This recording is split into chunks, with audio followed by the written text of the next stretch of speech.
Akala po nila, masusupin nila tayo. Akala nila, mababali nila ang ating paninindigan. Hindi po totoo yan. Lalo pa tayo lumakas para ipaglaban ang sambayanang Pilipino. Ngayong ako'y nakatikim na ng pagkakakulong. Wala na akong takot para ipaglaban ang inang bayan laban sa diktador na gobyerno ng Marcos Jr. Unang-una, ang sabi nila, binastos ko daw ang Kongreso. Kayong mga nakapanood, nambastos ba ako? Hindi! 34 years of law practice. Wala ko alam ng isang korte na nagpakulong dahil hindi naka-attend ng isang hearing. Bakit sa Kongreso, isa sa 4 na hearing na naimbita ka, hindi nakarating? Bakit may pagkakakulong?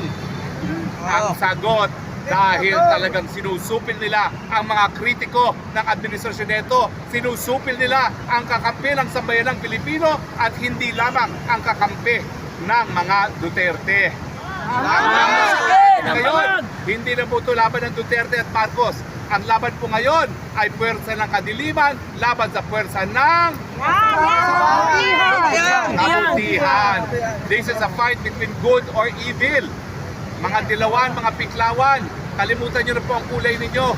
Kung kayo po talaga ay naniniwala na mayroong Panginoon, kinakailangan po manindigan kayo laban sa bisyo, manindigan kayo laban sa mga droga na nakaka-apekto sa pag-iisip, na nakaka-apekto sa pamumuhay ng sambayanang Pilipino. Hindi po tayo magpapatinag. Alam nyo naman kayo nakakita, 3 beses na akong matid dyan. Hindi po yan investigasyon tungkol sa Pogo. Yan po investigasyon laban kay Harry Roque para mapatahimik si Harry Roque bilang boses ng sambayanang Pilipino. Tama ba? Pero gawin na po nilang lahat. Ngayong nakita ko na mabubuhay pa rin ako miski sila ay kulungin ako. Tatanggapin ko po ang pagkakakulong. Kung ito po ang magiging mitsya para ang taong bayan, bumalik dito sa EDSA at muli maghusga laban sa isang gobyerno na hindi na po sumasang-ayon sa interes ng mga mamamayan. Dito sa EDSA, tayo po ay nagpaalis ng isang Marcos. Dito po muli sa EDSA, paggamit tayo po ay kakaunti pa lamang. Huwag nating kakalimutan, ang pinakamalaking apoy nagsisimula sa isang mitsa. Kaya kada Biyernes, dito po tayo.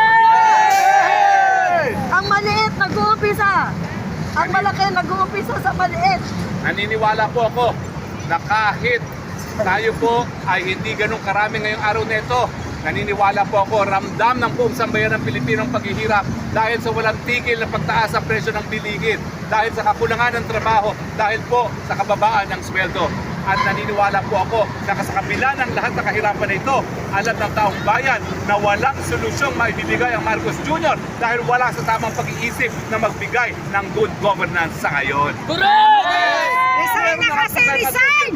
Huwag natin isipin na tayo lang binasbasan ng Panginoon para mamuno sa Pilipinas. 110 million po tayo at yan po ang dahilan kung bakit meron tayong halal na vice-presidente na dahil siya ay nagbigay kay Marcos Jr. para maging presidente, siya ngayon ang Marcos Jr. Dahil kung siya ay gahaman sa kapangyarihan, ngayon po dapat ay President Sara Duterte. Pero napudol man tayo, meron pa akong pag-asa dahil ang unang-una magsisimula pong pag-asa sa pag-amin na nabudol tayo. Ngayong nabudol tayo at alam na natin yan, kinakailangan po kapit-bisik tayo ngayon para itaguyod ang interes ng mamamayang Pilipino. Kayanin natin pag tayo po ay kapit-bisik, nagsama-sama ng puwerso at nagkaisa. So, mga kababayan, every Friday po hanggang lumaki, hanggang mapuno natin ang EDSA. Kita-kita tayo dito sa Biyernes na hindi naman po pwede na walang gagawin ng mamamayang Pilipino habang palubog ang bansang Pilipinas. Hindi po tayo papayag. Hindi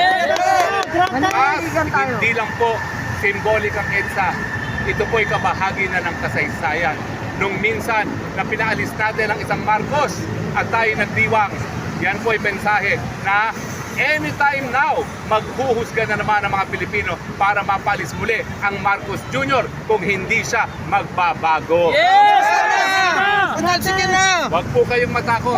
Ako po ngayon nakatikim na ako ng pagkakakulong. Wala pong nakakatakot sa pagkakakulong. Lalo na kung alam ninyo na kinulong ka dahil sa prinsipyo, kinulong ka dahil ikay nakipaglaban para mas mabuti kinabukasan sa inyong mga anak. Huwag na po natin isipin ang ating mga sarili. Isipin na lang natin ang mga kabataan. Dahil sila po ngayon ang haharap sa isang ekonomiya na walang trabaho at walang pag-asa. Maawa po tayo sa mga kabataan. Tayo pong mga matatanda na, tayo po'y nabuhay na, tayo po'y nakatikim na ng lahat. Pero mga kabataan, kinakailangan po mabigyan sila ng mas mabuting kinabukasan. Kaya dapat manindigan sambayanang Pilipino. Mabuhay ang abogado ng bayan, Atty. Harry Roque. Mabuhay! Mabuhay! Alam niyo po, malungkot po yung nangyari sa akin na kinulong ako sa araw ng birthday ng aking may bahay. Kauna-unahang pagkakataon ko na hindi ko mapiling ang aking misis sa kanyang birthday. At imbis na kami po ay nagsaya, ang akin po nakahalik sa rehas. Bakit po ako pinahalik sa rehas? Hindi po ako kriminal. Ang buong buhay ko, inalay ko sa serbisyo para sa sambayanan, sa mga mahihirap, mga inapi, tinorsur, pinatay. Buong buhay ko, ako po'y nagturo na magkaroon tayo mga responsableng mga abogado na magsisilbi sa bayan at hindi tuturing na negosyo ang abogasya.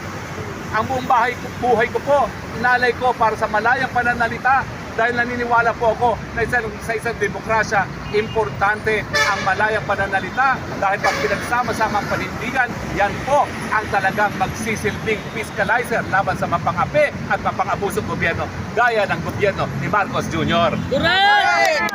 Bakit ako tinarado na kriminal? Kriminal ba na magsilbi sa bayan? Kriminal ba na magturo sa kabataan? Kriminal ba Ang magsabi ng na katotohanan. magsabi ng katotohanan at itaguyod ang katotohanan? Mga kababayan, pero masasabi ko sa inyo, malungkot man na nawalay ako sa piling ng aking may bahay sa kanyang kaarawan.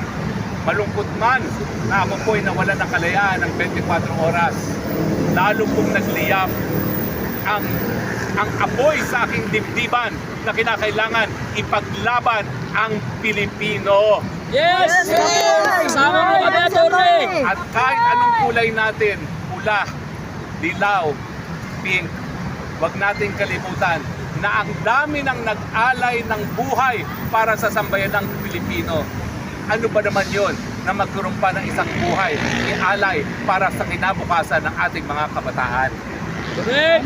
So ang aking panawagan sa mga mapang-api sa gobyerno ni Marcos Jr., miski patayin niyo po ang Harry Roque, hanggang sa huling hininga, ipaglalaban niya ang karapatan ng mamamayang Pilipino, ipaglalaban niya ang kinabukasan ng kabataang Pilipino dahil dalawa pong anak ko na magsisimula pa lang ng kanilang buhay at kinakailangan magkaroon sila ng mabuting kinabukasan.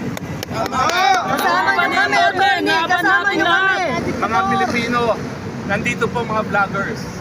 Pero nasaan po kayo? Ano pa pong inaantay ninyo? Inaantay nyo ba na mahawa ang inyong mga kabataan sa bisyo na pinagbabawal ng droga na ngayon ay parang tinatanggap na sa lipunan, lalo na ng Parang wala na, attorney. Parang ano na, legal na. Tatanggapin nyo na po na ang gobyerno ay palabigasan ng mga namumuno na baliwala na ang serbisyo sa taong bayan. Tatanggapin nyo ba ho na yung aking panukalang batas na nagnanais magbigay ng libreng paggamot at libreng gamot ang universal healthcare? Ngayon po, pinalalapa ang pera ng taong bayan sa mga kurakot sa gobyerno, hindi para sa benepisyo ng mga mahihirap na mga pasyente.